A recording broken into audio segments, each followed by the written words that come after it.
class. My school name is SLE High School. My name is Vyasanta. I am studying in 9th. My project name is Smart Dustbin. దీనిని హాస్పిటల్లో కానీ ఇంట్లలో కానీ ఉపయోగించుకోవచ్చు. 50 centimetres దూరం ఉన్నప్పుడు ఇది ఓపెన్ అవుతుంది, తర్వాత క్లోజ్ అవుతుంది. మనం దీన్ని ముట్టుకున్నప్పుడు మన చేతులకి బ్యాక్టీరియా అంటుకుంటుంది. దాని ద్వారా మనం అనారోగ్యం పాలవుతాం. దాని ద్వారా ఈ ప్రాజెక్ట్ మేము చేస్తాం. దీన్ని ఉపయోగించిన పరికరాలు servo motor, ultrasonic sensor, LED,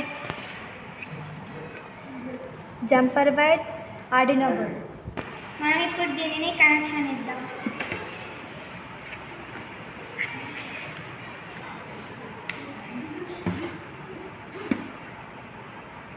thank you.